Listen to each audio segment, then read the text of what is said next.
essa tua explanação, quando você faz uma analogia, né, e nós adultos adoramos aprender com analogias, né, aquela analogia de uma planta de processo com ser humano, fantástico. Cabe tudo ali, né? Muito bacana mesmo. Se não tiver direitos autorais, eu vou adotar para mim. À vontade, fica à vontade. Legal, muito bacana. Assim, Paulo, eu tenho visto, né, principalmente aqui no Brasil, lá fora os mercados eles são mais estáveis, né? Mas vamos nos restringir a nossa audiência aqui no Brasil, né, língua portuguesa.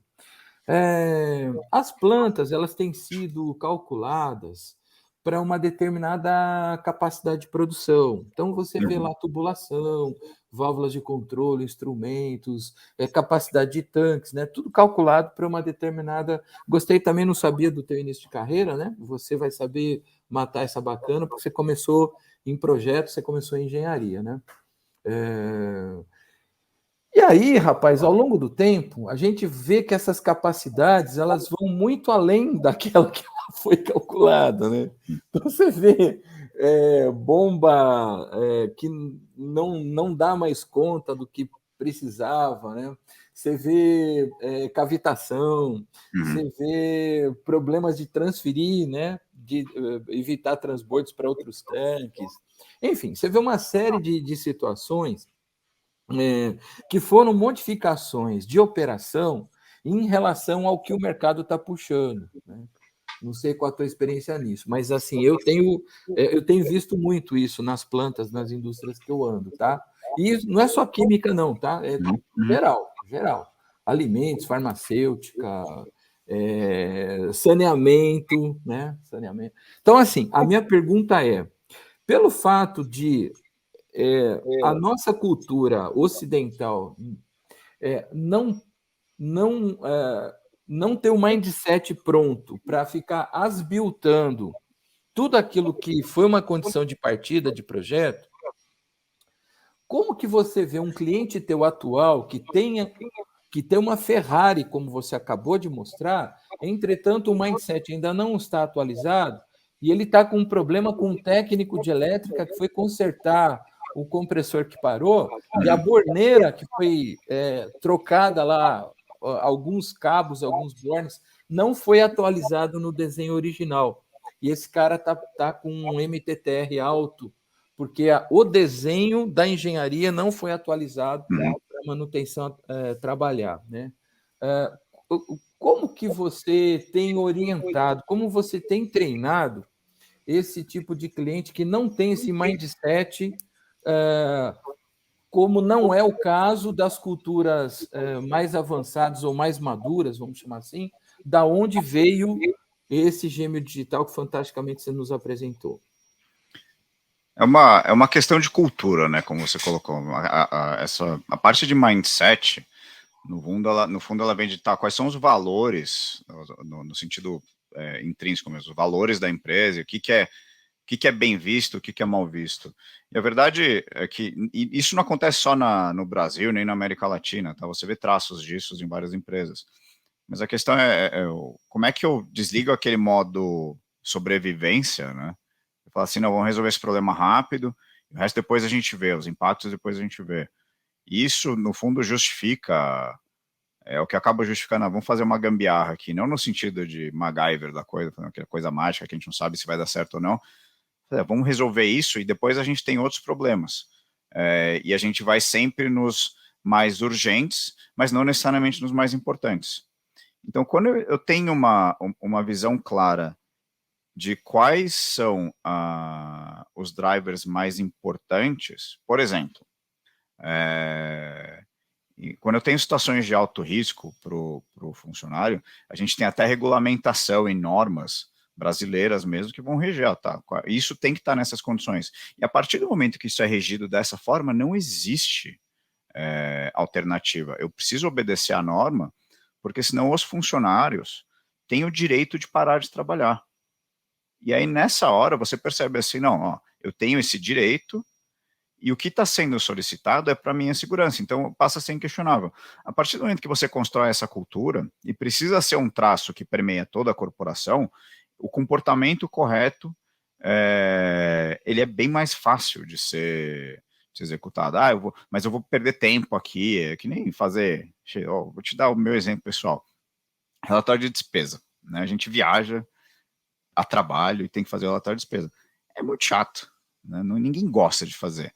Mas a questão do relatório de despesa não é uma fiscalização ao trabalhador Paulo. A questão é a seguinte: se a empresa não sabe o que está sendo gastado, o que pode quais abater em termos de impostos que a empresa vai pagar, o que não pode, o controle financeiro mingua. E uma empresa sem controle financeiro não existe. Então, a partir do momento que você entende qual que é a finalidade, você ganha uma nova visão. Tudo bem, continua sendo um trabalho chato, mas é uma necessidade, é uma obrigação eu fazer pelo meu compromisso com a empresa. E aí, claro, você tem que criar também esse mindset de compromisso. Por exemplo, quando qualquer empresa faz ações sociais, né, você tem uma questão da aceitação da empresa, mas você tem também a empresa começando a permear outros aspectos que vão valorizar aos funcionários da empresa a visão que eles têm. E aí você fazer alguma coisa pelo bem da empresa, melhora. E aí todo mundo começa a ganhar. Então, a resposta aí, ironicamente, ela não é assim, então eu vou bolar um gadgetzinho, que é a pessoa que trocou o board vai fazer um registro fácil, depois fica mais fácil você entrar na engenharia. Isso pode ser uma parte, mas a questão é, a iniciativa de fazer, ela tem que vir. E numa cultura onde às vezes a gente tem e é comum isso, eu vou fazer rondas de inspeção para verificar avarias na planta, e você, como evidência, tem que tirar uma foto para provar que você teve lá, a questão ela é cultural. Né? E as melhores iniciativas, bom, primeiro, elas são de longo prazo, tá? Não é uma coisa que você muda da noite para o dia, mas a verdade é, se você tem operadores, né, funcionários que são comprometidos, e no jeito bonito de dizer, não, veste a camisa, essa empresa também é sua. Se você faz o funcionário perceber que ele pertence àquele ciclo, ele alimenta a informação e você consegue aproveitar essa informação. Então, os sistemas e os processos, eles vão até certo ponto, mas tem que existir uma questão de trabalhar também as pessoas e o pertencimento e a vontade delas de contribuir. Essa é a ação de maior impacto. Fora isso, existem, como eu falei, os gadgets, os simplificadores, tem toda uma tecnologia de escaneamento que vai gerar inputs automáticos, etc. Mas isso é uma parte. Se eu tiver o compromisso das pessoas, é o que melhora. Então, a mudança de mindset, que é difícil, difícil não é a palavra, né? Ela é trabalhosa. Você precisa fazer um trabalho de longo prazo e você precisa capturar e reter talentos aí nesse sentido. Tem muito impacto, assim, são as melhores iniciativas que eu vi funcionando em empresas, vêm dessa transformação cultural. Uhum. E como consultor de jornadas indústria 4.0, Paulo, é o que eu menos tenho visto, né? Os profissionais já partem direto para a tecnologia, já partem direto para conhecer os Paulo Andrade de vários players, vai botar tecnologia e não pensa inicialmente como é que ele vai gerir essa mudança, que é uma mudança completamente comportamental e que começa lá na arquitetura organizacional, né? E é o que as empresas não estão, na minha modesta opinião, não estão preparadas e não estão fazendo. E aí você chega lá, você vê um monte de coisas que às vezes são até penduricalhos, né, que não estão ligados numa mesma plataforma, e você está criando um monte de silos de informação. Né? Então, isso é um problema seríssimo que eu tenho visto no mercado. No meio da apresentação, eu falei do quanto o Teams agregou na questão de viagens, no meu caso, né, para melhoria de índice de sustentabilidade dentro do trabalho, mas por outro lado, esse distanciamento que tem, de fato, tudo em tela, tudo online, faz um pouco dessa quebra de vínculo, assim, é muito, muito diferente a gente estar presencialmente num cliente, num parceiro, numa operação, do que estar online. Online você transmite conteúdo, mas o vínculo, né, esse respeito e esse pertencimento você constrói de outras formas. E a gente, acho que invariavelmente todas as pessoas, todas as empresas tiveram seus impactos do que foi o período de quarentena e as consequências disso. Então a oportunidade existe. Não digo Teams é horrível, não, Teams é muito bom. a gente precisa saber usar, e a gente precisa parar e pensar justamente onde a gente quer chegar. Tem uma frase que eu nunca lembro quem disse, mas que assim, disciplina é a diferença entre o que você quer mais e o que você quer agora, né? E isso normalmente é dito num contexto pessoal, né? Assim, o que eu quero para mim mesmo, mas no contexto industrial vale também, porque o que eu quero agora, né? Eu quero resolver esses problemas, quero apagar os incêndios, é o que todo mundo fala. Agora, o que eu quero mais, né? E a partir do momento que a gente fala, não, o que eu preciso é preservar a empresa, preservar o ambiente, preservar os objetivos de longo prazo, aí as ações corretas ganham importância, né? Então você prioriza, o importante sobrepassa o que é urgente. Tem eventos urgentes que precisam ser olhados, mas assim, o importante vai reger a estrutura dos demais. E existem ações nesse sentido, mas é que a grande dificuldade é que é muito difícil você medir esse progresso. Então, elas são ações de longo prazo que precisam ser preservadas por todo esse período. E, de novo, eu te faço uma analogia bem ruim, né? Eu raspo o cabelo desde que eu tenho 16 anos. E algumas vezes eu pensava em, vou voltar a ter cabelo. Cara, se com 3 semanas eu desisto, ou com 3 meses eu desisto, dá na mesma. Eu preciso ter a disciplina para fazer isso ao longo de muito tempo. Então, isso vale para tudo, né? Para o pessoal e para o industrial. Concordo com tudo que você falou. E tem tempo para fazer mais uma perguntinha, Paulo? À vontade, à vontade. Tá. Eu gostei demais desse último slide, né? Não sei se você está vendo aí, ó. Tá vendo Agora aí? O último slide. Creating a digital threat and enables information mastery across the asset lifecycle. Tá vendo ali?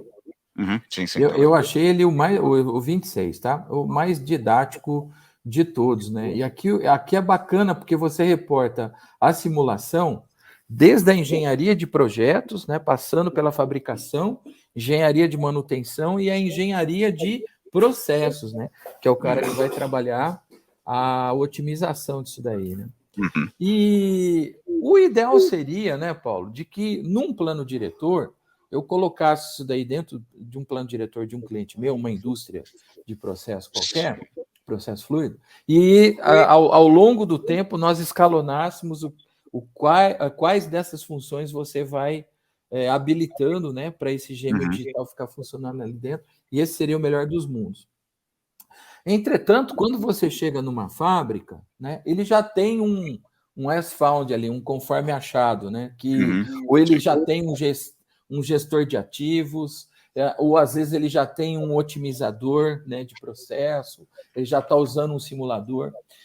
A pergunta é: como que nós deveríamos pensar, né? Uma vez especificando essa solução que você nos mostrou, como que a gente poderia pensar da interface de algumas, vamos dizer assim, genericamente de qualquer função, com uma outra que já esteja trabalhando e já é de um outro player e já está funcionando lá? Eu vou dividir tua pergunta em algumas partes. Existe um fator aí que é interoperabilidade, né? Você tem uma tecnologia que já está implantada e eu consegui interfacear com outros players. Dentro de um mundo operacional, e nenhuma generalização é verdade, né? Mas dentro de um contexto operacional, o dado coletado ele sempre vai ser um dado bruto, assim, e eu consigo mover esse dado de um sistema para outro. Obviamente, diferentes fornecedores vão ter diferentes facilitadores, né? E aí não existe uma resposta que não seja, tá, eu preciso entender o que está funcionando bem e onde eu sinto que eu posso ganhar. Inclusive, isso falando até como funcionário de um fornecedor, muitas vezes esse estudo ele pode ser facilitado pelo próprio fornecedor, porque obviamente a gente quer expandir o nosso footprint, quantas raízes a gente tem em cada cliente. Então, normalmente é aí que os clientes chamam assim, eu tenho essa situação, eu estou fazendo um bom uso da solução, dos dados, das informações, etc. Então, tem vários players aí que podem agregar. E então, tem uma questão de interoperabilidade de dados. Agora, tem uma outra coisa que é como as informações de um determinado sistema, e aí não só um determinado sistema no sentido de software, mas um determinado sistema, tipo limite de bateria de uma determinada operação, podem contribuir para a operação seguinte. E aí é uma questão de modelagem. Como é que eu modelo um processo para esse processo alimentar o próximo processo? E aí eu posso fazer essa modelagem tanto no sentido de como engenheiro de processo, né, tem uma indústria com um processo contínuo, vou dizer, entradas e saídas aqui, entradas e saídas na próxima caixinha, então esse é um tipo de modelagem, mas mesmo quando eu vou para uma manufatura, por exemplo, eu modelo num MES, um Manufacturing Execution System, que vai estabelecer essencialmente como vai funcionar a minha operação, e a partir daí eu começo a identificar perdas. Porque é só quando eu começo a estabelecer, você mesmo falou, MTTR, eu vou ter o OAE, né, o Overall Equipment Efficiency, eu vou ter vários indicadores que vão dizer, tá, o que está funcionando bem e onde eu posso melhorar. E aí tudo bem, implica que tudo que tem um OAE ruim precisa ser melhorado? Talvez, mas eu preciso começar nas áreas de maior impacto. E aí, aí eu estabeleço uma linha, quer dizer assim, tá, eu preciso otimizar a operação inteira. Não necessariamente, eu preciso chegar num nível onde os meus objetivos são cumpridos. Nem todo mundo precisa buscar ser aquele líder daquele setor. Eu tenho a maior produtividade por hora da minha indústria. Não, eu não preciso chegar nisso, porque quando eu estresso a produção, eu vou causar mais desgaste, eu vou ter mais manutenção, então uma coisa puxa a outra. Então a questão é, eu tenho compromissos que eu preciso cumprir. Legal. Eu estou conseguindo cumprir esse compromisso? Se eu não estou, tem uma falha, ou no planejamento ou na execução. E aí eu preciso analisar. Muito bem. Se eu estou conseguindo cumprir, e o objetivo aqui é otimizar a produção, eventualmente projetar uma expansão, aí eu preciso ter uma visão, assim, de falar, tá bom, qual que é meu driver estratégico? E esse é o novo benchmark, assim, eu falo, hoje eu produzo tanto, eu quero produzir tanto, porque eu prevejo isso, ok, como eu chego lá? E aí eu modelo entradas, saídas, como é que funciona, então além de uma interoperabilidade entre fornecedores, eu preciso ter uma interoperabilidade entre sistemas, né? E esses sistemas têm que se comunicar. O caso mais clássico é como é que eu faço o RP, que é financeiro, conversar com sistemas de operação. Porque são dados diferentes, eu preciso ter regras de negócio entre um e outro. E se ninguém parar para pensar nas regras de negócio, essa comunicação é impossível. Não é uma questão de integração de sistemas, é uma questão de como os sistemas são as informações são transformadas entre um sistema e outro.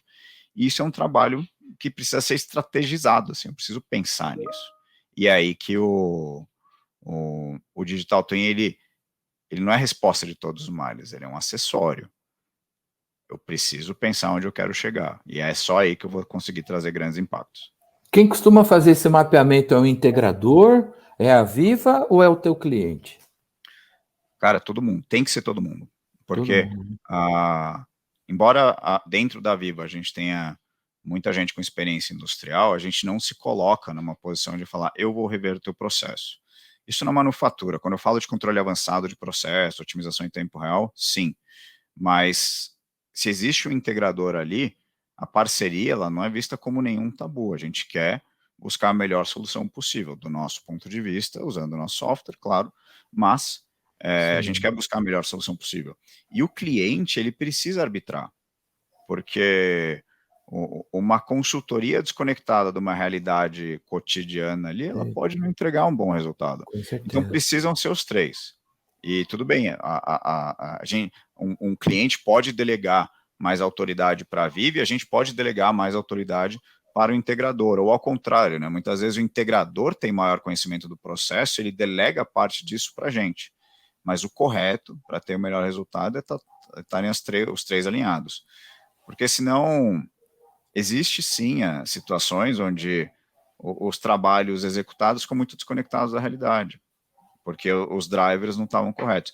E embora isso não seja tão comum assim, alguém errou na definição, quando tem troca de gestão, isso fica bem evidente. Entra alguém com uma visão muito distinta, mudam os drivers, aquele estudo que foi feito, ele já não sustenta. Então, precisam ser os três. E assim, Quando os três estão bem feitos, é comum, por exemplo, ter acordos baseados em performance, né? Eu tenho esse roadmap, se entregar antes eu tenho condições benéficas para o fornecedor ou para o integrador, se eu entregar depois eu tenho multas. Então isso é aceitável. Por quê? Porque quando eu tenho uma estratégia definida, todo mundo tem que dar um sign-off ali em qual que é o plano e quais são os termos. E o correto é, de fato, pensar nessa estratégia. Porque um digital twin é muito legal, é muito bonito, e, pô, quando você tem um primeiro contato, assim, eu tenho modelos 3D que ilustram um ativo real, e eu clico aqui, mostra tudo, cara, é quase mágico. Agora, quando você vira e pergunta, tá, mas para que isso serve? Essa resposta, ela tem que ser dada antes do digital twin ser criado. Porque falar, essa é a minha necessidade de negócio. Legal, vamos criar um digital twin orientado a satisfazer essa necessidade de negócio. E sim, eu posso ter outros benefícios periféricos. Eu posso, já que eu vou construir essa estrutura, eu agrego valor também nessas outras áreas, mas eu preciso ter um objetivo. E aí, se por um lado é mais fácil começar pequeno, né, começar com digital twins menores, por outro, provavelmente esses vão ter um maior impacto inicial, e é como eu falei, eu gero economias que retroalimentam esse investimento, eu vou expandir meu digital twin, e isso no final vai proporcionar a transformação digital. Por quê? Porque tendo esse digital twin, eu consigo revisitar os processos e eu consigo até ter impacto nas pessoas, voltando até para a questão de cultura. Assim, eu estou vendo o impacto do que eu estou fazendo. Eu, como engenheiro de processo, eu sei que eu não posso mais alterar grandes aspectos do projeto, porque já está construindo. Se eu fizer uma alteração grande aqui, eu vou inviabilizar um monte de coisa. Ótimo. Então, primeiro, eu sei que eu tenho que aparar as grandes arestas no começo, e os ajustes posteriores vão ter impacto. Então, eu mudo o meu mindset, eu começo a otimizar a forma como eu trabalho para entregar resultados na minha empresa. E aí, isso é interessante, por isso que a gente fala de economia conectada. Muitas vezes, os diferentes players desse nicho, eles não estão na mesma empresa. Tenho fornecedores, eu tenho parceiros, eu tenho integradores. Então, quando a gente fala desse ecossistema e economia conectada, é nesse ponto que a gente quer chegar. Não é que toda a informação precisa ser compartilhada com todos, mas num cenário ótimo, e aí o estudo do Fórum Econômico Mundial, que eu usei nos primeiros slides, ele tinha dois eixos. A parte de baixo é o impacto na indústria. O eixo vertical é o impacto social, certo? E quando a gente fala de economia conectada, numa última instância, e eu não estou dizendo que a gente está lá ainda, tá? Mas vamos supor que eu consigo medir o consumo do consumidor final, que está, às vezes, 3 empresas para lá. Eu vendo para um fornecedor, que vende para outro, que vai vender para o... Na cadeia de fornecimento, ele está 3 estágios para lá. Mas se eu consigo medir o consumo do consumidor final, eu consigo calibrar a produção da cadeia inteira. Com certeza. Eu evito desperdício, eu otimizo produção. Então, aquele é o impacto do eixo vertical daquele estudo. E é brutal, ele é uma ordem de grandeza maior do que o impacto na indústria. E justamente por isso, que eu conecto todo mundo e otimizo.